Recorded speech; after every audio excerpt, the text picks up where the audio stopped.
Assalamu alaikum wa rahmatullahi wa barakatuh. Blessings to everyone.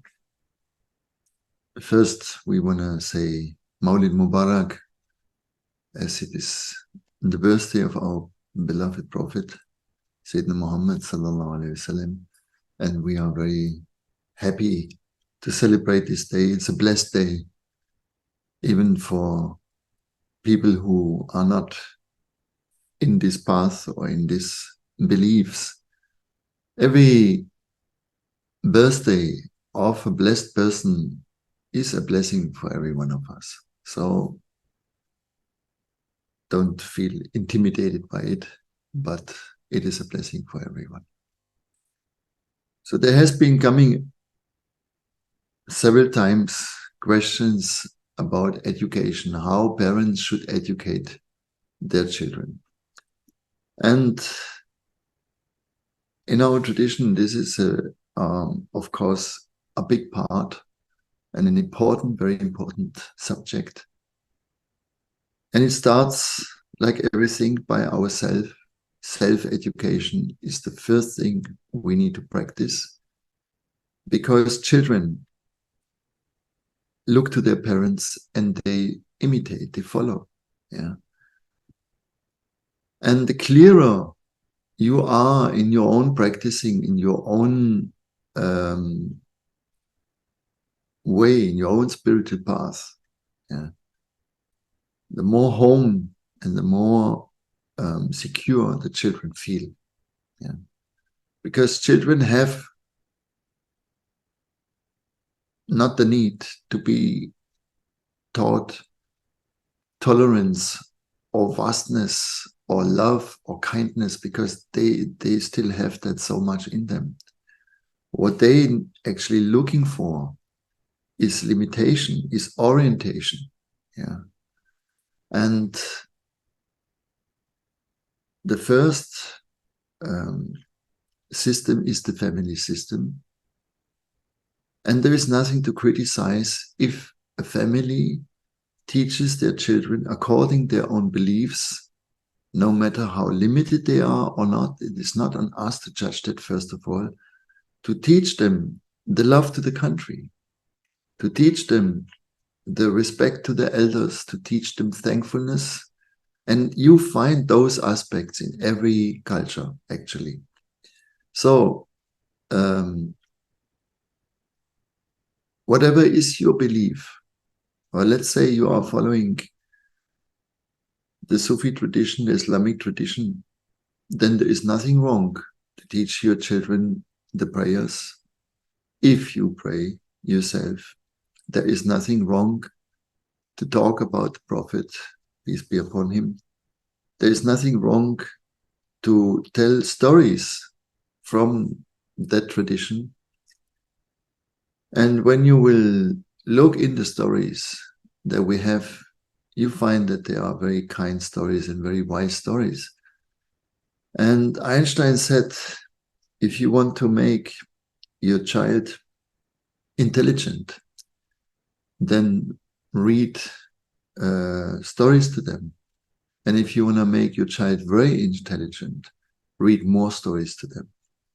And also this, you find it as a habit, that there are oral traditions in many cultures and there are written traditions, and it's good to tell the children about them. No? Because as a next step, they will come in the world of social medias and they will find all kinds of different stories and an overwhelming amount of information. Yeah. So if they have been given a foundation, they have an ability to navigate through and to find a security, right? And there is this idea, yeah, to let children always choose what they want, no? But actually, this is not what they are looking for. They want that you guide them, that you show them, here, today we go there, and They take their hand in your hand and trust that you find the way and that you are secure and that you are clear. And one thing is very, very important. Don't lie to your children. Don't promise them something what you don't hold. If you promise them something, hold it. By any way, hold it. Yeah. Otherwise, don't promise it. Yeah. Don't play easy on that point, because children take it very serious, and it's very important for them that adults are congruent in what they say. Yeah.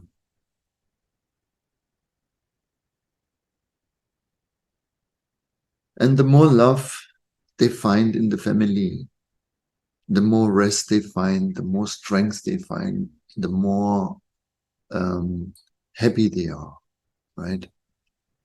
Happy family, happy children. Yeah. So the value of family is a very big thing to teach them. I was watching a little documentary about one of the last families living in the remote forests of Borneo. And it was so touching how the father and how the mother took care of their children. They have 2 sons. And how they teach them to survive in the forest. And they are one of the last families that live from the forest. They live in the forest. And they're very aware about the limitation of that lifestyle, that it might be in 20 years or 30 years not anymore possible. But they decided to stay in the forest and not to send their children to the school. And the sons, they were very confident and very happy that they can live their life in the forest. No? So clarity of the children, of the parents, brings the clarity to the children and brings the strength and the confidence to make their way in their life. Yeah, that is what we can give to them. And that's the best thing we can give to them. Yeah.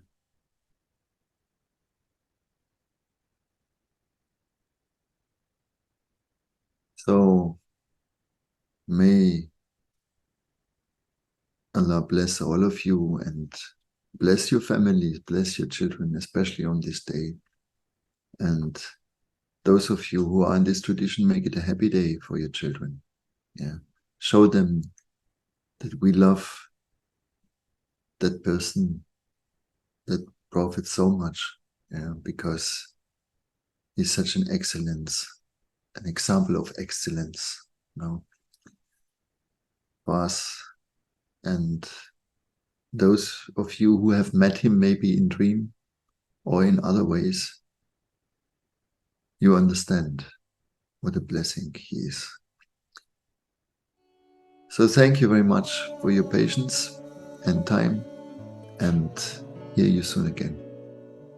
Assalamu alaikum wa rahmatullahi wa barakatuh.